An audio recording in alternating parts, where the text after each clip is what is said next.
think we've got some slides here. It's a pleasure to be back, and I have the distinct pleasure of introducing a co-author of mine, fellow that has been a part of ALEC, Rich States, Poor States, for many, many years. And when you get the privilege to travel last year about 42 states, and you see all the friends out here from the issue champions that have been leading liberty and the causes for freedom, you're reminded that an event like this, speaking engagement like this, is really, in fact, a homecoming. I mean, I feel more excited than Jonathan Williams at a Detroit tax cutting party. I mean, I feel more excited than Vladimir Putin at an annexation party. So, I mean, it's a real honor because I know so many of you have led the way, and some of you are very familiar with our data, whether it's the look at the movement of Americans and their income in the last 20 years, or whether it's our recent deep dive, what I call the Gideon's Bible that everybody should have a copy of, in the literature that Art and others on our team of Wealth of States have made so privileged. But rather than delve on that same subject, or rather to adopt and apply the learnings from having a front row seat to these conversations about liberty and movement of America, I want to talk about what we've kind of learned about the emotional language that I think can be useful in all of your fights and related to this challenge of economic freedom. So I call it Saving Thunder Road. Who remembers Thunder Road as a song? All right, we got some Bruce Springsteen fans in here? I would hope so. And Thunder Road is just one of many songs that, if you look at it with this context, it can personify the American dream. It's about struggle and a chance to make it. It's about relationships that go up and down, but a chance to find their way. It's about mobility. It's about freedom. You can remember some of these lyrics here and think back to where you may have first heard it. And we have many of these songs embedded into our American culture. So when you think about the lyrics, you know, the top down, rolling along, you know, with your arm down the window and letting the wind blow back your hair. Bruce Springsteen has personified this image of what we all want to see in our American dream. And you're here fighting on these issues, cutting taxes, empowering your individuals in your state, educating constituents about the need to control spending and enhance economic performance, which we know generates more revenue. But I think it's important that we also learn exactly why this message is a broad message, why it should apply to our emotional language in addition to our intellectual language. So I want you to keep this idea of what Thunder Road and songs like that really personify. If you had to take the 6-word story, right, and boil it all down, what personifies our American dream, it might be, from this song or other things like it, the fact that I am me. I am someone unique, and I'm cutting my own path. And also, ultimately, as so much of our conversation about freedom occurs, I am free, in fact. So another song that goes back a little deeper, if you weren't a Bruce Springsteen fan, might apply to Frank Sinatra or Paul Anka, who wrote the song, who, when he completed the song, literally called Frank's agent and said, "This is your song, but doing it your way, my way." And that implies a lot of things when we look at all the evidence that Art and others will literally make possible and bombard you with. But your way is a way of individual empowerment. It's not a way that institutions will control on your behalf. And that is very distinctly hardwired into our DNA of our culture. And so when we do flip back and look at data like How Money Walks that covers the actual scoring of the movement of 50 million Americans and over $2 trillion of adjusted gross income, roughly equivalent to the GDP of California, at least used to be the California GDP. I'm not sure, Art, how many millions of dollars it's shrinking every day. We're talking about your way, your lifetime earning potential exercised in this move. And there may be some of your debates back home that would suggest in their own roundabout way that this is a negligible loss. To them, I say, you know, if you've lost a stadium full of taxpayers to a place like right here in Dallas, Texas, it wouldn't be a negligible loss.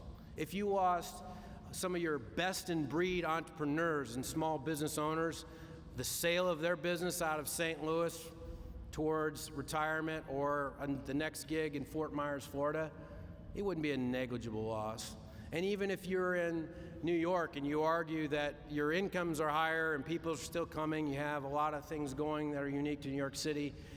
So the fact that other people choose to leave New Jersey, Connecticut, Massachusetts, all for southern states, lower tax states like Florida, would not be a negligible loss. So we say this because we want you to have the evidence, and the evidence is jam-packed for hopefully a book that you have a copy of or have heard a little bit about in Wealth of States.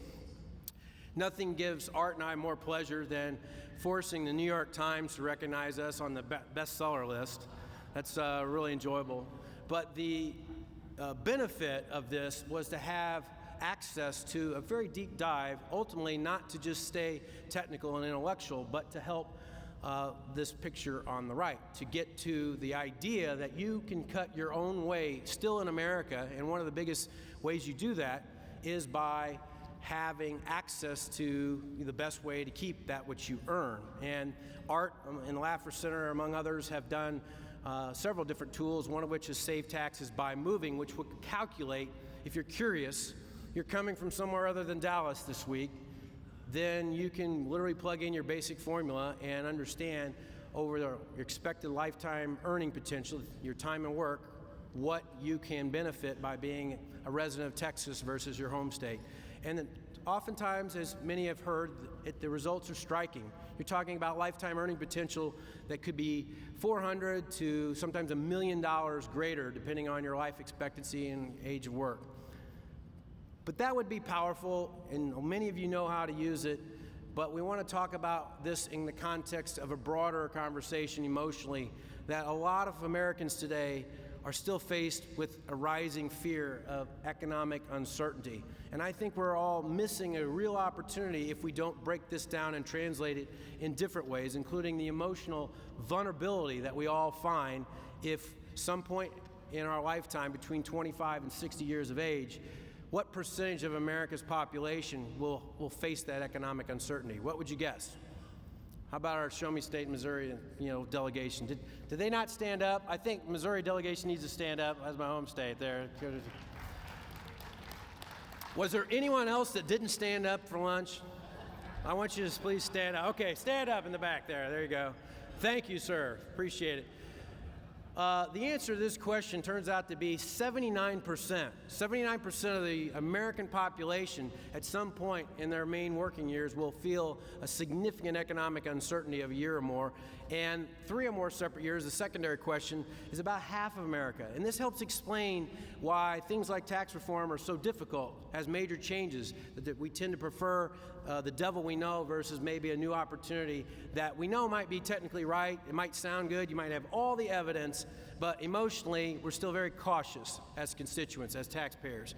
This is embedded in our voter attitudes and a lot of the other work that we have. So what do we think we can do about this? Well, we need to start talking, in our view, about freeing ourselves, showing how our lowering the price of our work will provide us not just better tax policy, better revenue for the state, school funding that's adequate, but talk in a language that refers to your own way, your own personal stability in your life. Because too often, I think that's not well understood.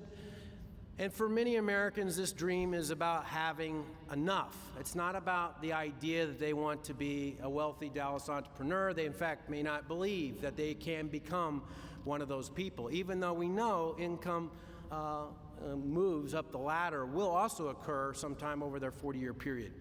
It turns out that what you do with your life is more important than what you have. And when it applies to tax policy, and we're talking middle and lower America, lower income America, this is especially true. So it's not something that we should ignore. I think to the contrary, the evidence and the data and the emotional connection is there. So we want people to know the story, not just from an intellectual point of view, that you can do more things the way that you want when you live in an American state that will allow you to keep more every paycheck, like in the case, who's from New Hampshire? We have a few New Hampshires? All right. Everybody knows their motto, right? That's where it starts and ends for me. When you start going up to Concord, Nashua, and in the snow, and you have that on the license plate of live free or die, you know that they're serious about liberty. No personal income tax, very low sales taxes overhaul locally, and then you have, who's familiar with the Free State Project? Some of you? So liberty in our lifetime, a movement direct towards this purpose, and it's really kind of wonderful. The people you meet on the front lines of freedom that are exercising that move, one of which I remember from New Hampshire, she's a lady that commutes every week from New Hampshire back to Las Vegas to do makeup for the Blue Man Group. And it won't surprise her that, you know, there are very distinct places for entrepreneurs and all kinds of professions to enjoy things that you maybe could only do in America as a job and a career and really get a lot of fulfillment out of. By the way, New Hampshire also shows incredible increases relative to its neighbor in Vermont about passenger traffic and FAA. And we, of course, show a movement of $3.5 billion of adjusted gross income, the only one of its kind in its region, in the New England area, that does so. So there are these notable examples where America is different. America chooses a different path, and we want you to learn from that path. And whereas the Thunder Road images of the past, like Pontiac, Illinois, would have been more like this when Bruce Springsteen harkened back to those memories, today's path of Thunder Road looks like someone like this, grabbing a U-Haul, which incidentally we look at 40,000 city-based pairs of prices of U-Haul, supply and demand, and surprisingly, or not so surprisingly for Art Laffer, it shows the evidence that people's prices going to a high demand destination are very different than leaving a low demand destination like Los Angeles, Chicago, or New York City. So we can go on and on with the evidence, but this really boils down to another famous philosopher, famed economist, Keith Richards. And we cite this in the book as well, that, you know, this whole business thing really does matter. To think that entrepreneurs and musicians and artists, people from all walks of life, do not understand what's best for them is really quite foolish. 19 miles away from here, this also applies the same philosophy to corporate decisions. And many of you have private sector leaders and allies. The Good Neighbor of Richardson, Texas, who knows who it is? Anyone? State Farm. Where's State Farm headquartered? Bloomington, Illinois. That's a company town. And the official reason it's a company town is that they've always been there. It's their global headquarters. The headquarters in Bloomington, Illinois for State Farm Insurance is now about 113 acres.